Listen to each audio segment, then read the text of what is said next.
Clearly, y'all thought it was over. We back. Welcome everybody back to Two Sailors and a Drink. I'm your boy Dad. It's your boy Matt, aka Jake from State Farm's big cousin, rocking to your heart, baby. Yes, State Farm. Y'all gonna pay us for that, but pay me, pay us, Pay one we, of us. you know I what don't I'm care. saying? Somebody. Anyway, yeah, we back for Two Sailors and a Drink. So what's been happening, man? Man, working, You know, living, chilling, raising these kids. Chilling. Looking at these, watching these bad ass. I'm playing. Nah, it's been. Alright, Bernie. Just life, man. You know, just been lifing. You know, like I said, update y'all a little bit. You know, kind of lost job on some uncircumstantial happenings. So you know, not to get too deep Some into happenstance with some circumstantial, Right. but non-circumstantial. Right. But, you know, as see fit, you know, I was blessed to get another job. So, you know, your boy back working, doing what I do best.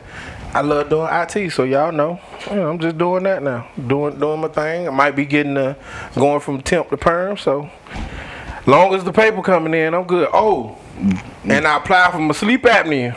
Congratulations. On my on my disability. Yeah, you gotta do that because you know he gonna let they you. trying to. I'm just saying they trying to chop all this random stuff is. off the list. If you ain't grandfathered in, you about to be looking like somebody who just got a 0% rating for something. That's True. You know. True. So I mean, you suffer from it for a long time. Yeah, You know, it yeah. definitely has an effect on your lifestyle and yes, it your does. health. So, and not just physical but mental as well. Which I you did know. not know that. I looked that up and I was looking at it and I was Dude, like, it's a whole study for compounding it. Yeah. list of things, and that's why originally it was given 50%. But now they kind of trying to say if you have a CPAP machine, you know, you're healed. But I need this machine to sleep so I'm not healed. Right. So I was like, I ain't got we'll see shit. how that all plays out. I'm sure there'll be some people suing the VA absolutely. over it if they do actually change some things. Didn't something happen with when they was trying to pass a law, but then it got struck They down? were trying to change something to I mean, I'm paraphrasing here, but essentially they was trying to say that if you were taking a medication for something, that you should get no percentage disability for it because you're okay. I'm glad they slapped that down. Essentially, you know, whether that was mental health, whatever it was, Yeah. but, you know, if you got PTSD or some type of other Right. bipolar disorder or some other type of long list of mental health conditions that can come from Yeah. a lot of things. A lot of people suffer from more than one mental health condition. Yeah. Anybody got time for that?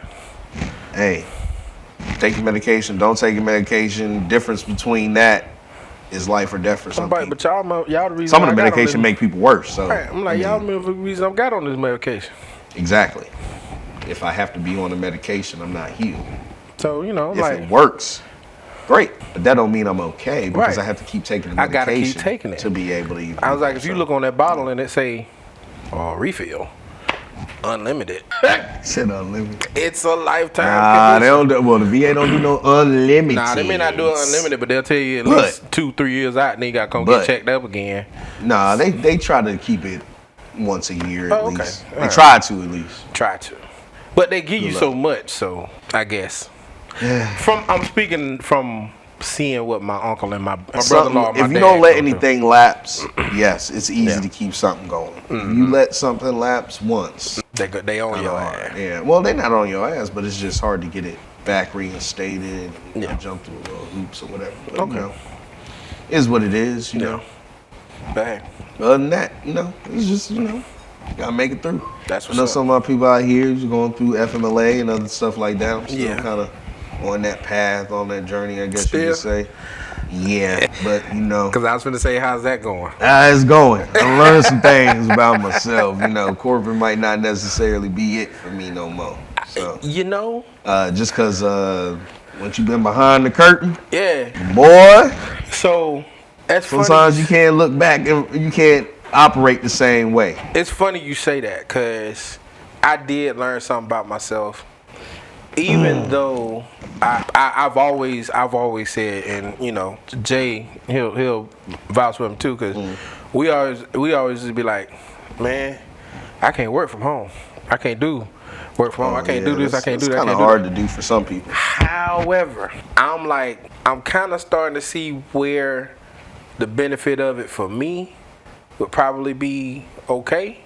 Cause I'm like, if I can do networking, like it ain't got to be what I'm doing from home, right now from home. You know, cause that's kind of like almost physically impossible because you have to be there. Like the job that I'm in, you have to be on site.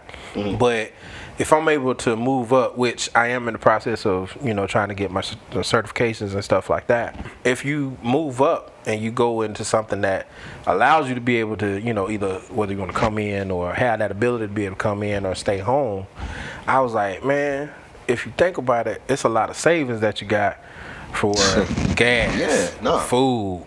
I mean, a lot of people never got over stress. The return from COVID because of the whole adaptation of working remote. And see, that wasn't even my gripe because I remember that. You know, a lot of people was going over the, you know, oh, well, if we did it during this time, why we can't do it? Well, motherfucker, that ain't what you was hired for. You was hired to be at the job. I get that, but there's a side to both those arguments. It is. But I'm going with the side that legally states that you got to be here at this job. For a time, yes, you could be at home. But when they make statements like we've been more productive than ever, you saying it for us. Like, why? You saying it, but you ain't made no changes. Yeah, but that's grounds in most people's eyes to say you can make a change or adjustment to the times. If the government put a law in effect right now about something, they gonna change whatever they got to do labor wise because that's what it's gonna be. I agree with you. And guess who a company should be able to do that on their own, but that's part of being behind the curtain. And guess who else gonna find seeing how things really work. Guess who else effed around to find out? Them companies that started losing. Yeah, I mean, they all, but they don't care.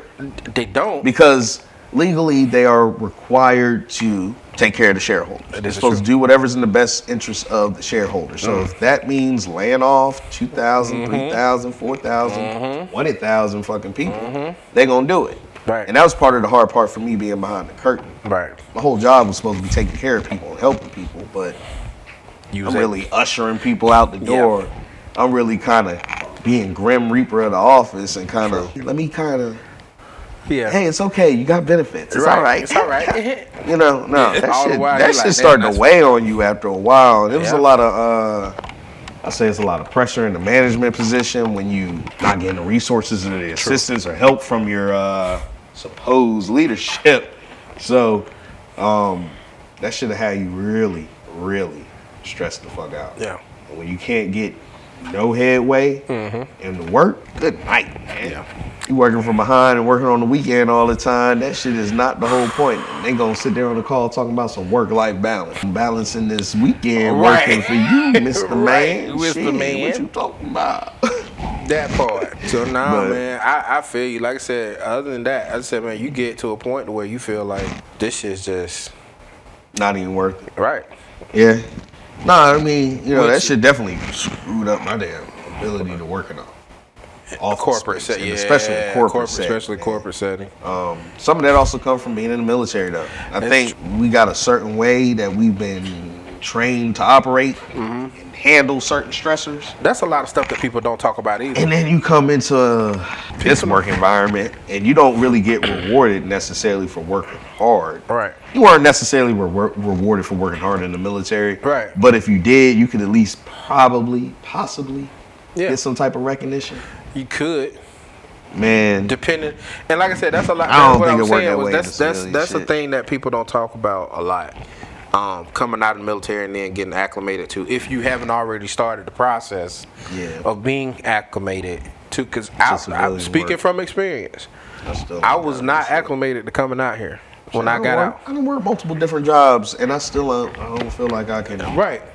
Like if it's weird. If this BS went going on like it was today, well, I put it like this: had I known what I know now, they asked me, would you ever go back in the military? Had I known what I knew now, and it was a year after I had got out, abso-freaking-lutely. Oh, and I know I what I would've went know back. now. I'd tell you, I'd have done my 20. Yeah, right. That's what I'm It's saying. the best, worst thing I ever did. I would it's- have got back in. Don't get me wrong, it fucked me up. Yeah.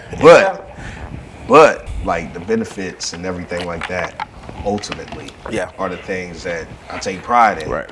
You know what I'm saying? It's still a part of me. And then Still going a part of in, like my closest friends and stuff. going in Hard as part. going in as young as we did, especially me. I went in 17. I wouldn't even know enough to buy my own cigarettes yet. Well, I was couldn't at even least out and able to get go. my own I was at least cigar. able to go get me a black mile. Nope, You know, I stand in couldn't the do smoke pit with Chief. I couldn't do none of that until I went to Boot or went to A school. I turned 18 at A school in Meridian, motherfucking Mississippi. I said it right. Mississippi. I know. Look. Oh. Not Hey, to what was the mention- name of that BYOB place? There was only one place you could really go. There was Man, only one I spot. forgot They ain't it. give a fuck about no ID. Cause I blocked- damn sure want 21. I blocked that shit out. You know why? Cause when I got down there, a month after I got down, probably about a month or so after I got down there, motherfucking Katrina hit. Oh, I was damn. in the middle of that shit. Oh, so you like joined before me then? Yeah. Yeah, you was in before me. I went June 2005. But like right behind, but I was like right behind you because I remember sitting at home watching that shit on the TV, Bro. being like, "This is crazy." Day 2, I watched that. I Day watched 3, it. what Right, the- right. Bro, that was the worst thing to I watched the documentary. That the most recent one that came out. That was on And, Hulu. yeah, I couldn't the even one on finish. Netflix. I ain't gonna lie, I really couldn't even finish watching the one that was on Hulu, or maybe it was Netflix. Yeah. I don't know which one it was, but Yeah. all I know is I couldn't even finish watching it because I was just like, damn. Once Yeah. they got to the part talking about them crackers shooting, Yeah. Listen, I can say Y'all did nigga some on foul here, shit, bro. even on YouTube. Y'all Right. don't block niggas, so I'm gonna say crackers. Right. Anyway, and if y'all got a problem with that, Right. Yeah, it is Yeah. what it is. But they were shooting black people just trying to get to safety, Yeah. just cause in Get their something to be able- neighborhood. Man, they was out there Yeah. doing it, and they was Crazy. literally taking the food from the stores to try to get to the people in the Superdome because the people didn't have nothing. Y'all weren't giving them nothing. The relief wasn't there. That's like they robbing and looting. All right, yeah. Let me not. Yeah, we can't go too deep in that. Yeah. You know, the past is the past. You know, black people good about letting shit go, I guess. I guess. Yes. Anyway, been 2 sellers in the drink. Yes, sir. You know, shout out to everybody. Like, follow, subscribe, Yeah, do all bro. that good jazz. Yeah, man. And we'll catch y'all on the next side. Yes, sir. We Peace.